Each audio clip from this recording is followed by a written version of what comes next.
Hello, मैं आपका विराम लेके आया हूँ सरल रेखा में गति का मैथमेटिकल गणितीय स्वरूप जो इससे संबंधित है। प्यारे बच्चों, बहुत सुंदर पढ़ रहे हो, नोट्स बना रहे हो, चैनल को सब्सक्राइब कर रहे हो। आइए, यह जो कारवां चला था लेक्चर 1 से लेक्चर 8 तक पहुंचा है, जो सिर्फ इंट्रोडक्शन है। किसका इंट्रोडक्शन है बेटा? वह है सरल रेखा में मोशन ऑफ स्ट्रेट लाइन से रिलेटेड मैथमेटिक्स, जो मौलिक कंसेप्ट का आपके अंदर जन्म देता है। कैसे देता है? आइए बेटा, हम आपको सिखाते हैं भली बात। निश्चित फलनों का समाकलन, जो फलन होगा उसकी सीमा निश्चित होगी। मान लिया यह फलन है ना, यह समाकलन इन फलनों को जोड़ा गया है, यह कंटिन्यूअस सतत फलन है। इसको पढ़ते हैं इंटीग्रेशन a to b, समाकलन a से b f(dx)। मानिए इसका जो रिजल्ट आया, पूरे का जो रिजल्ट आया, मान लीजिए कैपिटल F(x) आया, a to b लिख देंगे। इसे बोलते हैं लोअर लिमिट, ऊपर को वाली बोलते हैं अपर लिमिट। याद आ गया? इसको इंटीग्रेशन के नीचे जो वैल्यू होगा इसे लोअर लिमिट, निम्न सीमा बोलते हैं।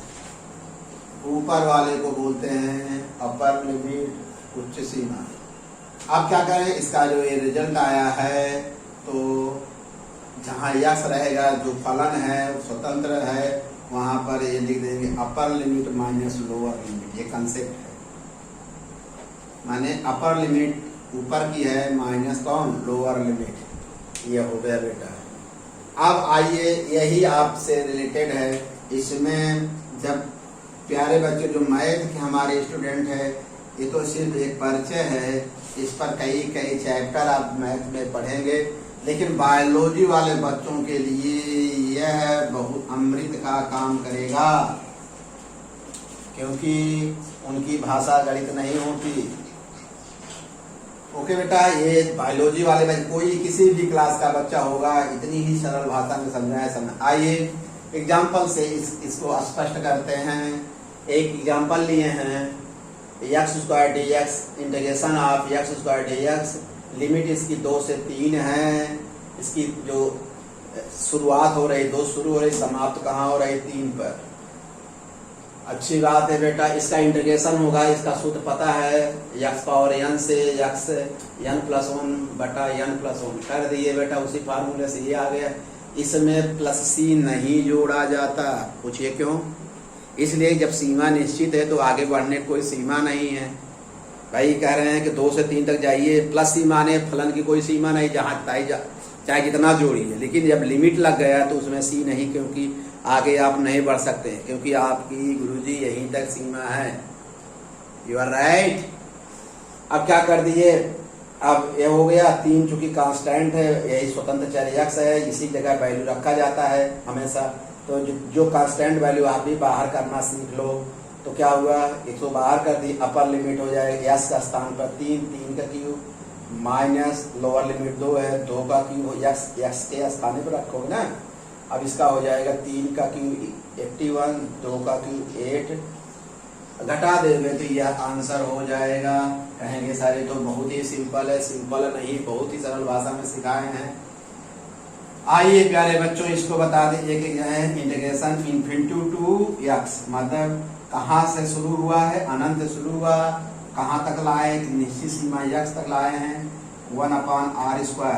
1/r² को लिखेंगे ना, r⁻², r⁻² का फिर सिंपल सी गणित जानते हो ना, 2 माइनस या r⁻2 -2 + 1 -2 बटा, फिर लिमिट लगा दिए, इसको हल कर दिए, ये बेटा आ गया कुछ।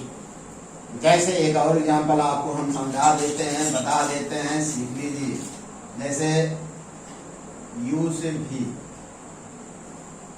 और dv। आप इसका जो इंटीग्रेशन होगा, आपको पता है कोई इसका सिर्फ v होगा,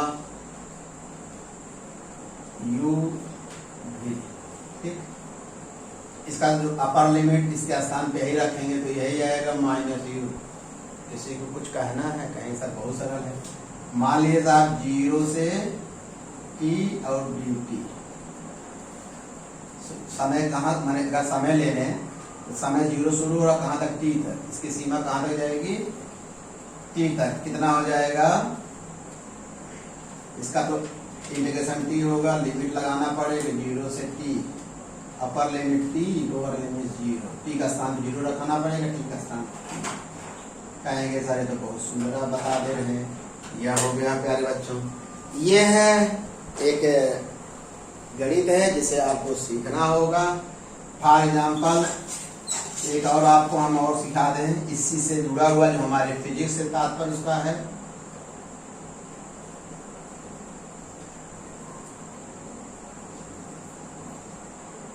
इधर दिखा दीजिए टाइम, इधर दिखा दीजिए मान लीजिए डिस्प्लेसमेंट। अब ये हुआ, ये आकृति बन गई, इसका इस टाइम एक्सिस माने t है, टाइम एक्सिस यहाँ t1 है, यहाँ t2 है। अगर इसके द्वारा घिरा हुआ क्षेत्रफल, चलिए इसका क्षेत्रफल निकालना चाहें तो ऐसी कोई आकृति आपको नहीं मिली है जो गणित की भाषा में कह सकें कि ये है। आप लोग वर्ग का क्षेत्रफल जानते हो, आयत का जानते हो, वृत्त का जानते हो ना बेटा, त्रिभुज का जानते हो, लेकिन इस ऐसी आकृति का क्षेत्रफल जानते हो ऐसा नहीं, ऐसा नहीं पढ़ाया गया। ऐसी परिस्थिति में क्या करते हैं, एक छोटी सी पट्टी बना देते हैं। क्या बना देते हैं बेटा, समझिए बेटा, ऐसी आकृति का क्षेत्रफल आप निकालना नहीं जानते है, कहीं नहीं ऐसा नहीं जानते। आप तक जो समलंब तो जानते हैं, अगर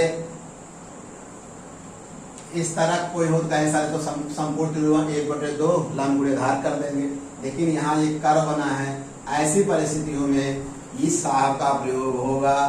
चलिए इसमें छोटी सी एक पट्टी बना दिया जाएगा, अनंत सूच।